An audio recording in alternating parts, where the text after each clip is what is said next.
Hey guys, got another build, and for this one I was just, going through the unique list from the mercenary unique list. I didn't really find anything too cool in there. Just a couple of things, but you know, I don't know. Uh, but then I went through bows because I figured maybe it's time to create a Deadeye this league because I haven't had one. Deadeye is my love, and I like playing Deadeye. He's pretty big bow guy, and I thought, all right, let's see what are some cool bows that we could play. And then I saw Reach of the Council. Now, everyone's been dogpiling on this thing. Everyone's just calling it ass. But honestly, it's not that bad. You just gotta work around, well, not around it, but like choose something that works for it, right? That's generally how it goes when I'm making this build. I try to make use of whatever tools I have for the shittiest skills and items. So for this thing, we obviously need a lot of flat, which makes sense that we're going with Elemental Hit of the Spectrum because it has a lot of flat. Alternatively, you could also go Ice Shot because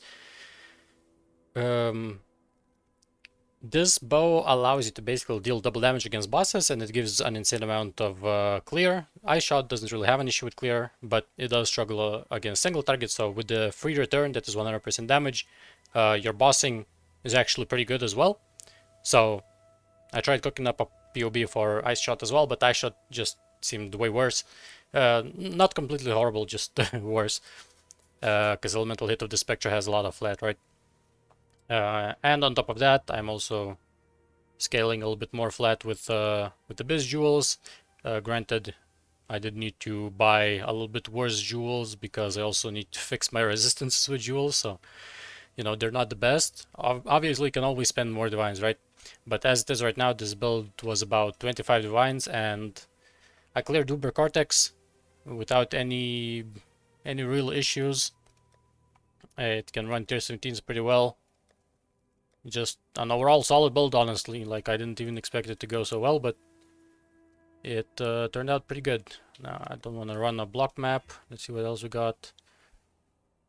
Yeah, we can probably run this. There's a bunch of annoying things, but hopefully we can complete this one. As per usual, I'm running on effect because this is my harvest tree, but we're gonna skip that for the sake of the showcase. And hopefully we don't die too many times to the shaper or the runes on the ground. But the build, it's pretty good. It being Elemental Hit of the Spectrum, it's very fun to play, right? Like, it's chunky. It clears really well, especially with the Reach of the Council, and an added bonus of the Reach of the Council is that your projectiles work very weird, which is, fun. Because two of the projectiles return to me. It's very, very interesting to see when that happens. But as you can see, I'm clearing this tier 17 without any big issues. Of course, the Searing Exarch runes are annoying, but the clear is fine.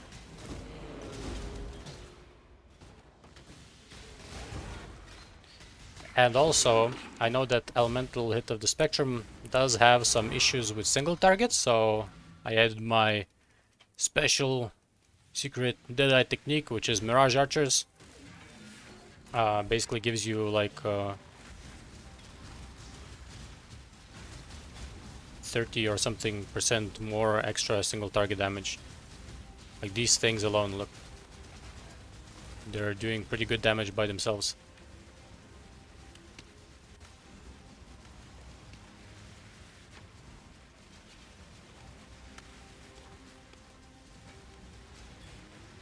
And there you have it. We killed the boss. It's not really too hard.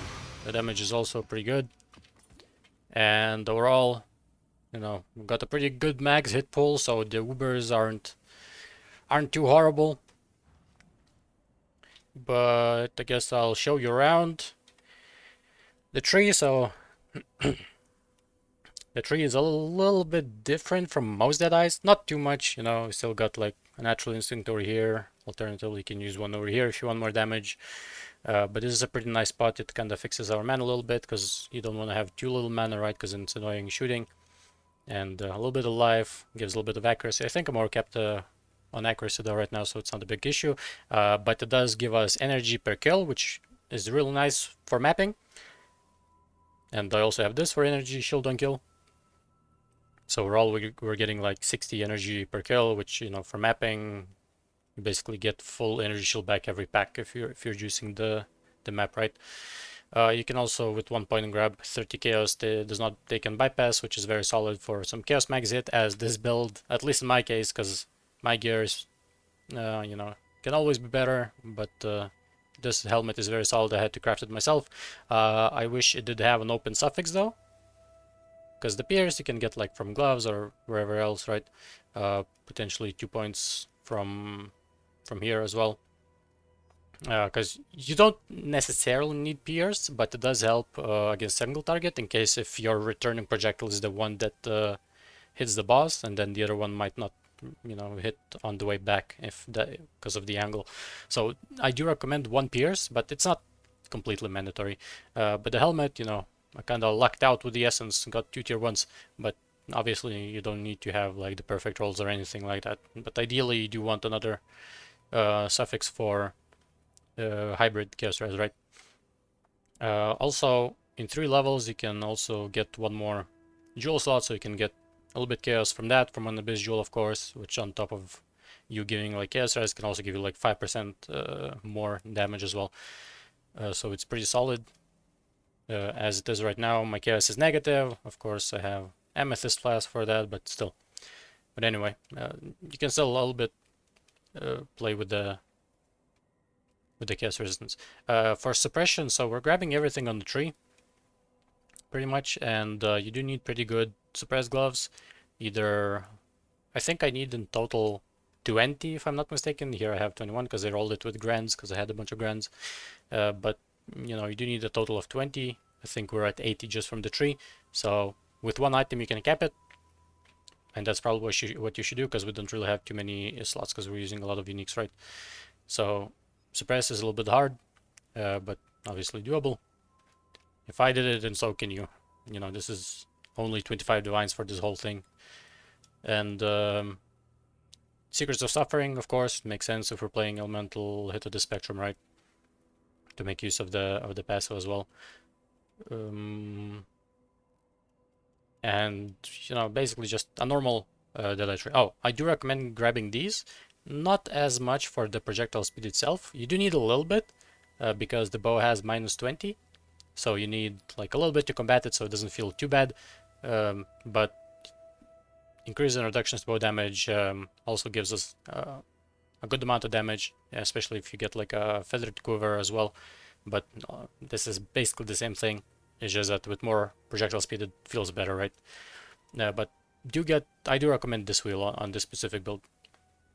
The 15% more, not mandatory, but you can grab it if you don't like the feel as it is right now.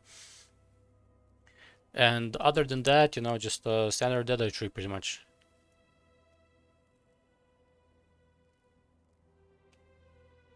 Yeah. Well, Ghost Shroud. Ghost Dance as well for the shrouds. So we can map a little bit safer. And of course, we are using a bunch of Abyss Jewels, so try to get life and like crit molt and flat as much as possible everywhere else. You will need to cap resist with these things as well.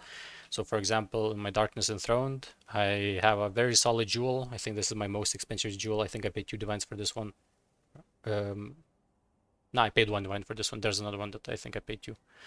But you know, this jewel gives us a good amount of cold res, because I didn't need more resistances because I got a bunch from other jewels.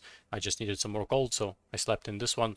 Crit molt, of course, and flat, right? And crit multiplier if you killed helps for mapping. Not mandatory, of course.